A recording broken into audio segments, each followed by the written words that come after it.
In January 1974, over 4,000 wrestling fans in Cleveland, Ohio, rushed the ring with knives. They were not there to get autographs. They were there to kill a man. The target of their rage was a 6'5", 340-pound monster with a shaved head, demonic eyebrows that curled upward like devil horns, and a finishing move that had reportedly already killed 2 opponents. His name was Douglas "Ox" Baker, and he had just delivered his devastating heart punch to fan favorite Ernie Ladd. Baker barely escaped with his life that night, taking a chair shot to the head. Fans chased him through the arena with knives. It remains one of the most violent riots in professional wrestling history. This is the story of Douglas Baker, a man who transformed himself from a penniless meat packer into wrestling's most terrifying villain. A man who trained The Undertaker, starred alongside Kurt Russell in Escape from New York, and published a cookbook in his retirement. Douglas Baker was born on April 19, 1934, in Sedalia, Missouri. Though he would forever be billed from Waterloo, Iowa, that was where he was raised, not where he was born. His early family life was complicated. His mother, Ruth Krause Baker, and father Leslie separated when Douglas was young, and he was raised by his father and stepmother, Bertha Krause Baker, alongside 4 younger siblings. 3 brothers named Dale, Donald, and Darrell, and 1 sister named Marilyn. Waterloo, Iowa, in the 1930s and the 1940s, was a working-class industrial town. The R.A.Th. Ace Packing Company was the major employer, and families like the Bakers lived modest lives defined by hard work and limited opportunities. Young Douglas grew up understanding that physical labor was the path to survival. The nickname that would define his entire life came from an extraordinary growth during his teenage years. At age 14, Douglas experienced a massive growth spurt that astonished everyone around him. He shot from 5 feet 8 inches to approximately 6 feet 4 inches and ballooned to over 300 pounds while still in high school.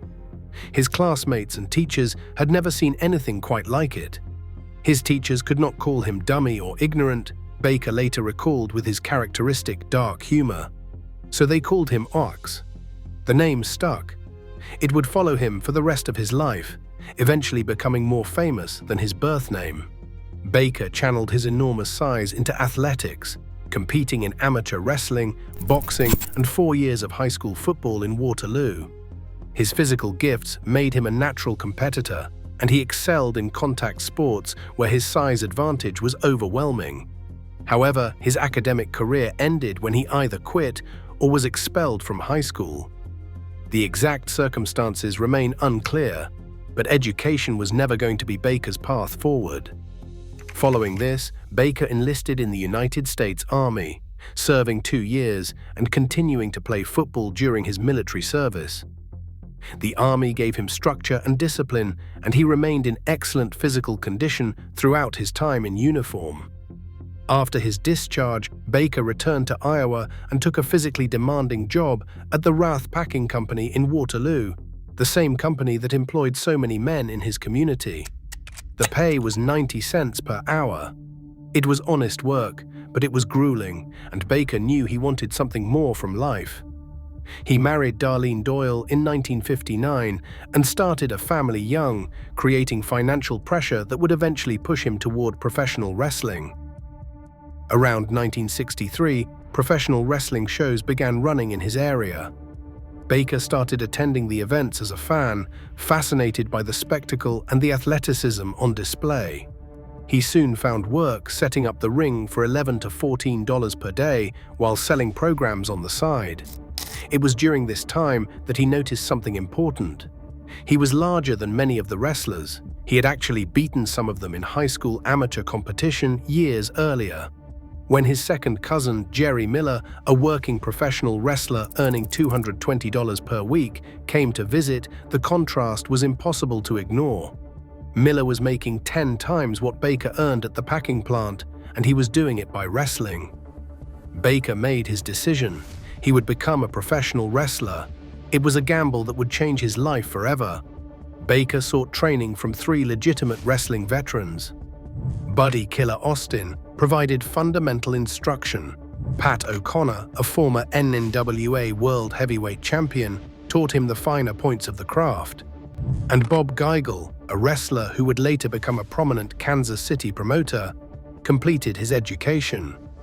He convinced Kansas City promoter Art Mitchell to give him a chance after demonstrating some wrestling holds. His professional debut came in 1964 in the NWA Central States Territory in Kansas City, Missouri. He defeated Frank Hickey in his first match and earned $300 for that single night. It was a fortune compared to his packing plant wages, but Baker was brutally honest about his early abilities. He later recalled that he started wrestling a few matches and he would not say that he was good or bad. He said he was horrible. His original character was the polar opposite of what he would become. Baker debuted as the friendly Arkansas Ox, a comedy babyface who wore horn-rimmed glasses and portrayed a gentle, non-threatening country simpleton. Despite his massive 6'5", 340-pound frame, the character emphasized kindness rather than physical intimidation. The gimmick flopped spectacularly. Audiences simply could not connect with a friendly giant. The early years were brutal financially. Baker made only $5 per night on some shows. He could not afford 3 meals a day. He once tried to steal a steak and was caught by employees holding pistols. He was so poor he used a rubber bag instead of a proper wrestling bag and could not afford a ballpoint pen for autographs. When he mentioned this on television, fans sent suitcases and pens to the wrestling office. The transformation that would define Baker's career came in 1971, courtesy of Australian wrestler Lord Jonathan Boyd. Boyd, who would later manage the Sheepherders in WWE, encouraged Baker to completely reinvent his appearance and persona. Baker shaved his head completely bald, creating a dramatic contrast with his woolly, hairy chest, arms, and back. He grew a long, jet-black horseshoe mustache, but his most distinctive feature became his eyebrows. Baker deliberately grew them long and wild, then styled them to curl upward into demonic points. Baker later recalled that the first time he came out with the pointy eyebrows, someone in the crowd gasped, "The devil." That was the right response. The persona that emerged was brilliantly simple. Baker adopted the catchphrase, "I love to hurt people," delivered in a bestial growl that seemed to come from somewhere primal. He wore t-shirts declaring himself the Great Heart Puncher and presented himself as a man who genuinely enjoyed inflicting pain. Baker was remarkably self-aware about his strengths and limitations. He later explained his approach through what he called the Big 3 rules of pro wrestling. You either had to be the #1 talent, the very best talent, or extremely different. He asked rhetorically if there was anyone different than Ox Baker. He said he was never #1, he was never the best. But he was different. This honest self-assessment extended to his in-ring abilities. Baker often declared that he was only a fair wrestler, but he was a great talker. His finishing move was borrowed from Stan the Man Stasiak, who had innovated the Heart Punch and used it to win the Worldwide Wrestling Federation Championship in 1973. The move was a stiff forearm strike delivered directly to the opponent's chest. When Stasiak objected to Baker using his signature finisher, Baker simply renamed it the Hurt Punch. The execution remained identical. What transformed the Heart Punch from a simple finishing move into something approaching legend was tragedy. Real tragedy that promoters would ruthlessly exploit. Alberto Torres was born January 2, 1934 in California and worked as part of the famous Torres brothers alongside Enrique and Ramon. He was a respected babyface and a multi-time NNWA World Tag Team Champion. On June 13, 1971, in Verdigre, Nebraska, Torres competed in an AWA Midwest Tag Team Championship match. Ox Baker and his tag team partner, The Claw, faced Alberto Torres and Cowboy Bob Ellis. During the match, Torres collapsed. 3 days later, on June 16, 1971, Alberto Torres died in an Omaha, Nebraska hospital at age 37. The official cause of death was heart disease, and a ruptured pancreas with internal bleeding. It was a pre-existing condition that Torres had apparently failed to disclose to promoters. The heart punch played absolutely no causative role in his death. Torres may have already been wrestling with the condition before the match even began, but wrestling promoters saw an opportunity and they exploited it. Initially, promoter Joe Dusek put Baker's tag partner The Claw on television to cackle about killing Torres. Eventually, however, the credit for Torres' death shifted entirely to Baker and his heart punch. The tragedy was worked into wrestling storylines as if Baker had literally killed Torres in the ring. Baker was reportedly privately distraught over Torres' death. He did not like to discuss the tragedy throughout his career. Professionally, he agreed to work the storyline, using the death to enhance his heel persona. The second death came just over a year later, and it would prove even more complicated. Ray Gunkel was one of professional wrestling's legitimate stars.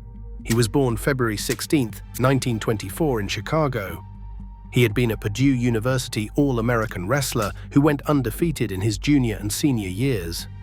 He won 2 AAU national championships in freestyle wrestling in 1947 and 1948. By the 1970s, Gunkel was Atlanta's top babyface and a part owner of Georgia Championship Wrestling, holding a 41% stake in the promotion. Baker and Gunkel were in the middle of a hot feud. On June 30, 1972, Gunkel had defeated Baker for the NWA Brass Knuckles Championship at Atlanta's Municipal Auditorium. Their rematch was scheduled for August 1, 1972, at the Savannah Civic Center in Georgia. Before the match, Gunkel ate a large meal at Mrs. Wilkes' famous boarding house restaurant in Savannah. Wrestler Dick Steinborn was present that night and recalled Gunkel entering the dressing room and saying, "Boy, I ate too damn much." Then, according to Steinborn, Gunkel told Baker 2 words, "Lay them in." The instruction was clear: hit hard, make it look good. The match lasted approximately 7 to 10 minutes. The Savannah Morning News reported that the two had exchanged heavy blows, boxer style. Gunkel won the match. He returned to the locker room, took a shower, then sat down next to promoter Aaron Newman to discuss the night's receipts while toweling off. What happened next was witnessed by Newman. Newman later said that if a big man had shoved him, he could not have moved any faster. He straightened out, and that was all there was. Ray Gunkel died shortly before 11 p.m. on August 1, 1972, in the locker room of the Savannah Civic Center. He was 48 years old. The autopsy revealed a complicated picture. Chatham County Coroner Harold M. Smith ruled it an accidental death due to injury to his heart during the match. Gunkel had undiagnosed arteriosclerosis, a hardening and plaque buildup in his arteries. According to his daughter Pam's reading of the autopsy, Baker's blows caused a hematoma to form in Gunkel's chest.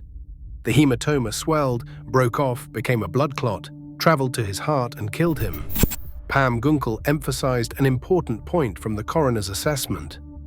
Her father had underlying heart disease that would have killed him within a few years if left untreated. The coroner stated definitively that the heart disease was not the cause of death. The fatal event was the trauma from the match. Wrestling historians have since concluded that both Torres and Gunkel were proverbial ticking time bombs, and Baker's move played no more than a coincidental role in their deaths. The heart punch did not kill them. But promoters were not going to let the storyline stand in the way of a good story. Baker's reputation as a legitimate killer reached its apex on January 31, 1974, at the Cleveland Arena during an NWF show.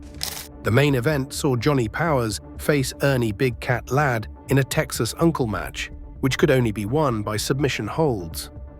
The angle called for Baker to make a surprise run in and attack Ladd with repeated heart punches. What went wrong was Ladd's refusal to sell.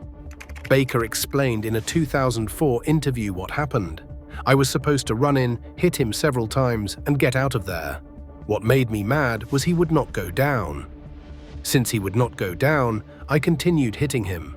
With approximately 4,000 fans believing they were witnessing the third victim of Baker's deadly finisher, chaos erupted. As Jim Cornette later recounted from Ernie Ladd's own telling, Lad looked up and said to Ox that the natives were getting restless. Ox answered, "Just a little more heat, just a little more heat." The fans rushed the ring. Over 300 chairs were thrown. Some fans brandished knives. Johnny Powers fled first. Baker followed. Baker recalled that they chased him upstairs with knives. "They were going to cut me." Baker took a chair, shot to the head that required stitches and left a permanent 14-inch scar. Promoter Johnny Powers called it the worst riot of all time. The NWF promotion folded later that same year, but Baker, ever the showman, later narrated footage of the riot in promos. He said he gave him a heart punch for my grandmother and my mother and my brother, and even one for me too. Baker worked as a special attraction throughout the territorial era, similar to how Andre the Giant or Abdullah the Butcher operated. He would travel from territory to territory, create chaos for a few weeks, build to a big match with the local babyface hero, then move on to the next region. He became one of the most reliable draws in the business. The territorial system that defined wrestling before Vince McMahon's national expansion in the 1980s required wrestlers like Baker to constantly travel. Each territory had its own promoter, its own television, its own champions, and its own stars. A successful heel attraction could work the same basic program in 20 different territories over the course of a few years, drawing money everywhere he went.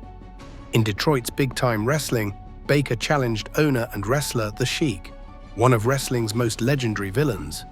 Their feud was a clash of monsters, two of the most visually terrifying performers in the business battling for supremacy.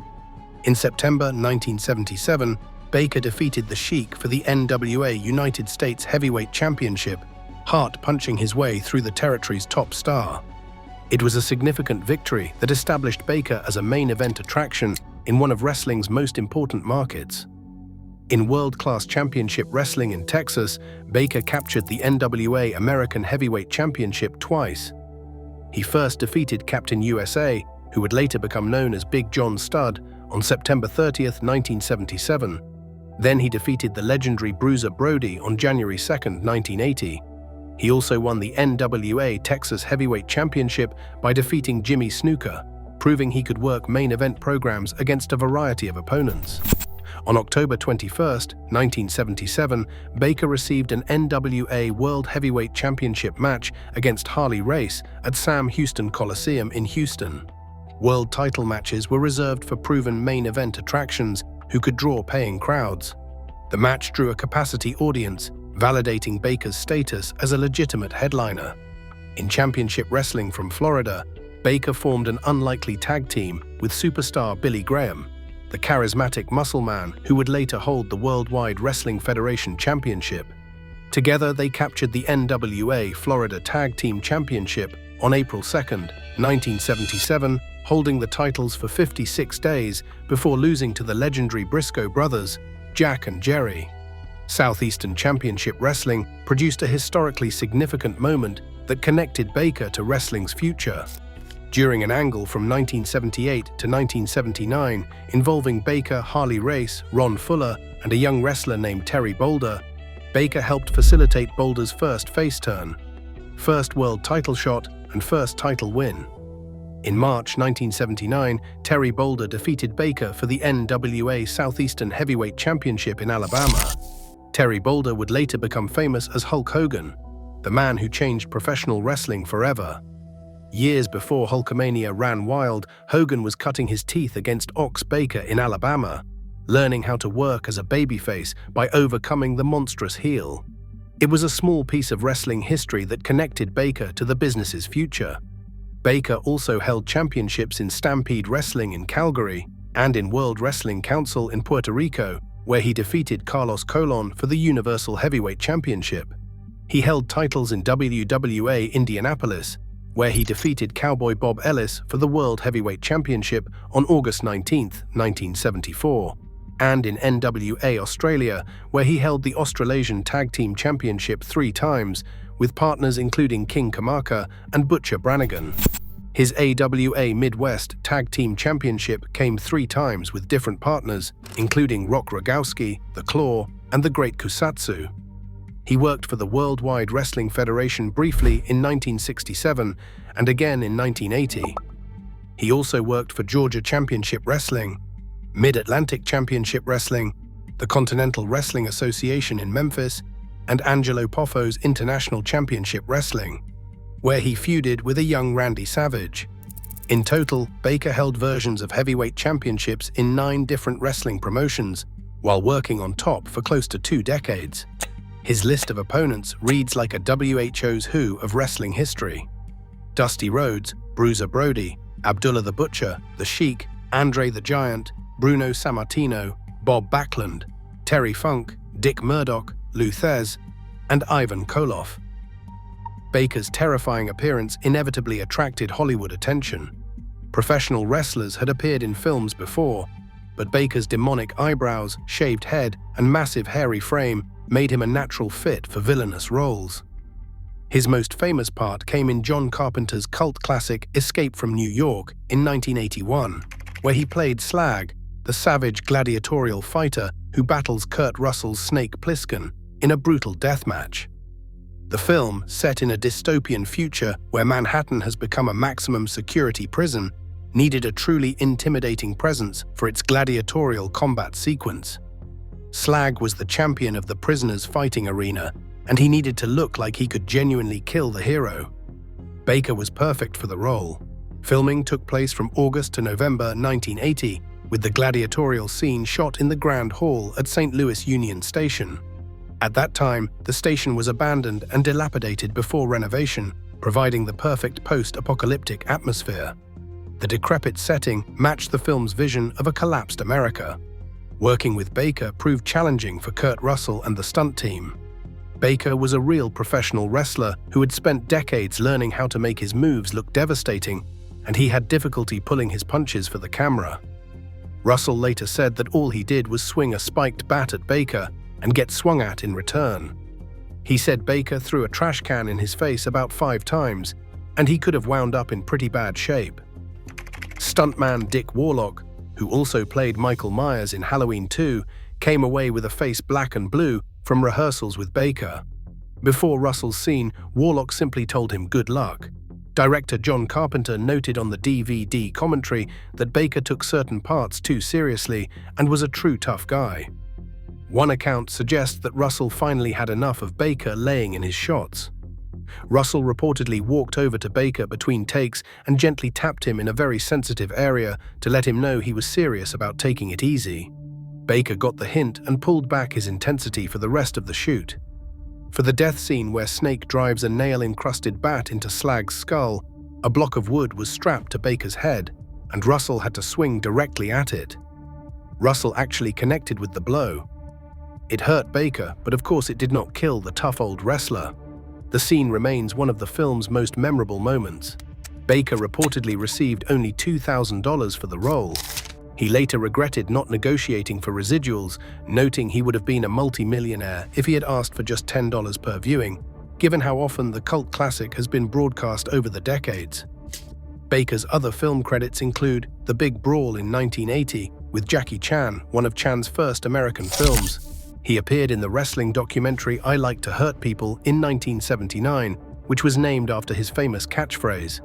He played the Russian in Blood Circus in 1985, and his final film was Pinwheel in 2014, filmed in Connecticut shortly before his death. Perhaps his most endearing television appearance came on The Price is Right on January 19, 1981.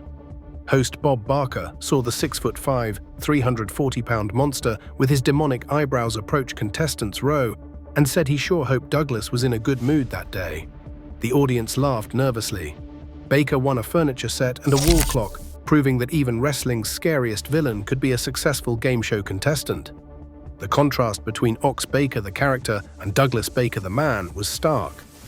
While his wrestling persona was ear-shattering and non-stop cranked up, as Bobby Heenan observed, colleagues universally described him as kind, generous, and surprisingly gentle.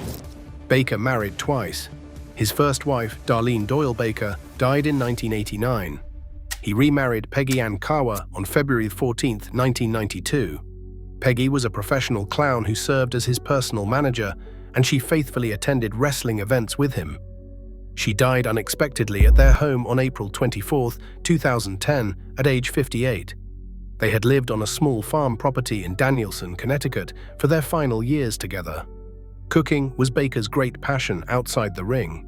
He was known for preparing meals for fellow wrestlers on the road to save money, creating dishes that ranged from Indian naan and curry to Mexican chimichangas, Italian specialties, and Spanish paella.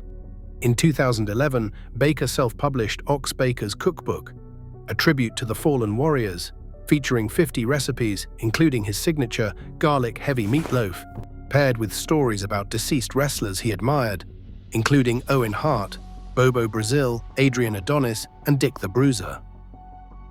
After officially retiring from full-time wrestling in 1988, Baker opened Ox Baker's Wrestling School in 1989.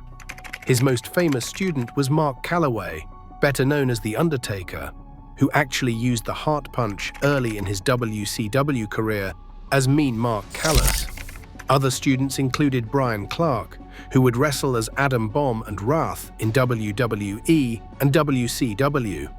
Baker continued making appearances at Legends events and independent shows well into his 70s. In December 2013, at age 79, Baker won the CCW Championship in Ohio in a 13-man battle royal, proving the old villain still had something left. Baker said that the secret of his success was that he always loved his fans. He said he never met a fan he did not like. In 40 years, whether he was hit, cut, or whatever, he never hit a fan. He endured being stabbed with lit cigars, hit with chairs, and chased with knives, all without retaliating against the fans who believed his act. Douglas A. Baker died on Monday morning, October 20, 2014, in Hartford, Connecticut. He was 80 years old. The cause of death was complications from a heart attack he had suffered earlier that year. The irony was not lost on wrestling fans.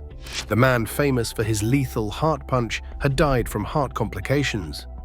He had been in declining health for an extended period, particularly after Peggy's death in 2010. He was buried at Holy Cross Cemetery in Danielson, Connecticut. Jerry the King Lawler was first to announce the news on Twitter, saying he had just received the sad news that his friend and wrestling great Ox Baker had passed away a few hours earlier. WWE issued a formal statement acknowledging Baker's contributions. A 6'5" behemoth from Waterloo, Iowa, Baker originally competed in the Worldwide Wrestling Federation in the late 1960s and became one of the most intimidating forces known inside the squared circle, both because of his unique look and his devastating heart punch. Legendary wrestling writer Bill Apter offered perhaps the most telling tribute, saying Ox was one of the sweetest people you would ever want to meet. Ox Baker was inducted into multiple halls of fame, including the Cauliflower Alley Club in 2002, the New England Pro Wrestling Hall of Fame in 2009, the NWA Hall of Fame posthumously in 2014, and the Memphis Wrestling Hall of Fame posthumously in 2022. Ox Baker's career reveals the strange alchemy of professional wrestling at its territorial peak. A man with limited technical ability transformed himself into one of the business's most successful attractions through understanding a fundamental truth. In wrestling, perception creates reality. If the fans believe you can kill with a single punch, then you can kill with a single punch.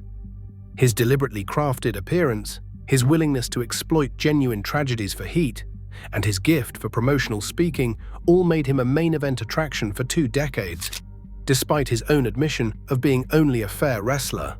He understood the psychology of the business better than most technical masters ever would. The 2 deaths that came to define his character were not caused by his heart punch.